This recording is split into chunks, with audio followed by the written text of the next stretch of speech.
Secured entrepreneurs. If you are thinking about scaling your business beyond borders, you've probably wondered whether an international limited liability company is the right move or if a domestic limited liability company will serve your needs just fine. Well, in this video, we're going to break down the differences, the benefits, and what most people won't tell you about choosing the right structure for your business. Plus, let's just go here.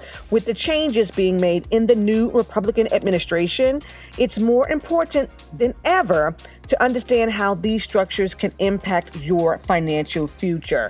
Right now, Miss Aurorah is going to ask you to like this video, share this video, comment when it's getting good to you, okay? And subscribe to the channel if you have not. Are you ready? All right, let's get into it. For those of you who do not know who I am Miss Aurorah Dey, and I've helped hundreds of entrepreneurs just like you build 6- and 7-figure tax-free businesses.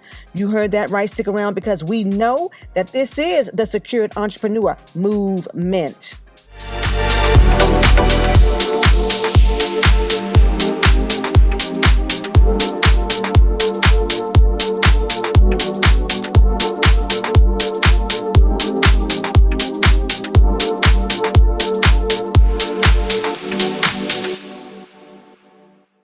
So what is an international limited liability company? Let's start with the basics.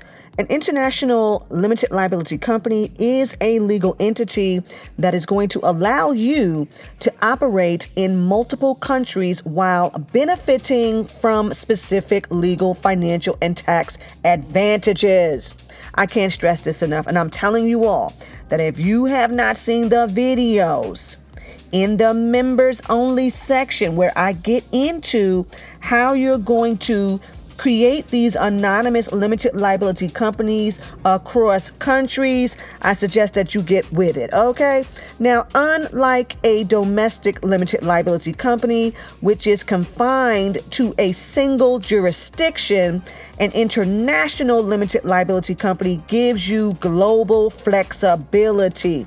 So let's get on with the key features of an international limited liability company. Well, first of all, we already know you're going to have a separate legal entity, and this is providing you with asset protection and limited liability across multiple jurisdictions.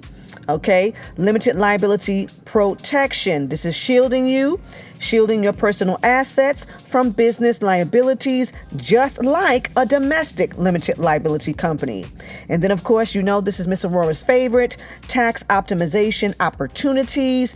You know, some countries offer favorable tax rates or exemptions for foreign-owned limited liability companies. And you know, Miss Aurorah goes deep in the members-only section about that, okay? Operational flexibility. This is the ability to register in business-friendly jurisdictions like the Cayman Islands, Belize, or the UAE, Dubai, for privacy and tax efficiency. Now, here are some lesser-known benefits of an international limited liability company. I'm going to start out by telling you that we've got banking access and currency diversification. Holding foreign bank accounts can provide more stability in volatile economies. Did you not know that? That's a big deal. Okay. Access to international contracts. Now, some governments and corporations prefer working with entities registered outside of the U.S. due to trade agreements. Privacy and asset protection.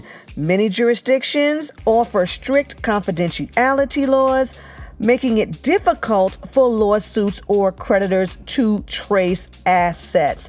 How much do we love that? Let's give new meaning to love you long time. Okay. Now let's talk about domestic limited liability companies.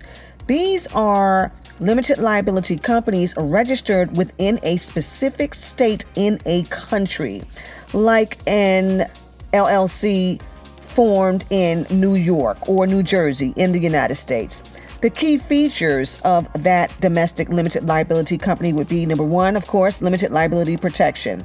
Just like international limited liability companies, your personal assets are separate from business liabilities. Tax benefits. Some states, like Wyoming and Delaware, have business-friendly tax policies. We've got ease of setup and management. Domestic limited liability companies are typically easier to register and maintain with fewer compliance requirements. Now, those of you who are secured entrepreneurs know that we specialize in the anonymous limited liability company here, where we are manager managed entities, not member managed entities. Sole Proprietor to CEO group. Click the link. You'll find out what Ms. Aurorah is referring to there if you don't already know. Okay, now the limitations of a domestic limited liability company. Well, you are restricted to one jurisdiction. You are limited to operating primarily in the state or country where you formed your limited liability company in most cases, okay? And then state-specific regulations. Varying state laws may impose unique compliance rules, especially if expanding beyond the home state. Now, we know that the limited liability company has only ever been governed by a state statute. It has never been federally recognized, which is why this whole FinCEN has been a fight, and now it's strictly voluntary because states have governed limited liability companies since the very beginning, all right? Potential tax liabilities. No access to certain tax-friendly jurisdictions available to international limited liability companies. All right. So key differences here between international LLCs versus domestic LLCs. Well, as it relates to legal jurisdiction, for the international, you would have the opportunity to operate under multiple legal frameworks, whereas the domestic, you would be governed by one jurisdiction. When it comes to taxation for the international, this can be structured for tax benefits depending on the country, and it's very, very good, okay?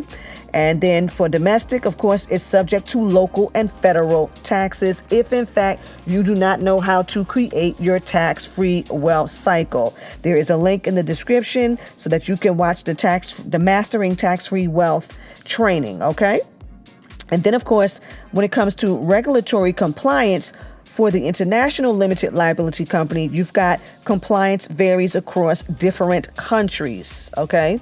And then for domestic, you've got compliances based on one state's laws, one state's statutes, okay? For the setup and maintenance costs, well, for international, typically higher due to legal, tax, and banking requirements. Ms. Aurorah gets into all of that in the members only section, okay? And then, of course, for the domestic, you got lower setup and maintenance costs, all right? And then I think the last thing I want to touch on here as far as the verses would be business scope. For international, you've got global operations and cross-border transactions. And then, of course, for domestic, you have primarily domestic business operations, okay? Now, how do you decide between an international limited liability company and a domestic limited liability company? Well, it all depends on your business goals and your financial strategy. With all of the policy shifts in the new Republican administration, tax laws and compliance regulations could change. Now, they could change for the better depending on what type of business you are running internationally, okay? We here in the Secured Entrepreneur Movement say it's all good, all right? Now, choosing the right limited liability company structure, we know can make or break your business expansion strategy. If you're serious about global entrepreneurship, an international limited liability company could be a game changer. But if simplicity and lower costs are your priority, of course, a domestic limited liability company might be the way to go. With the new administration, policies potentially affecting business regulations, now is the time to take action. So again, Ms. Aurorah is going to ask you to like, to share, to comment. Okay, drop a comment below. Let us know your thoughts on international versus domestic limited liability companies. And don't forget to subscribe for more insights on protecting and growing your business. You all know that you can find me, Ms. Aurorah Dey, at AurorahDayConsulting.com. And until next time, ta-ta.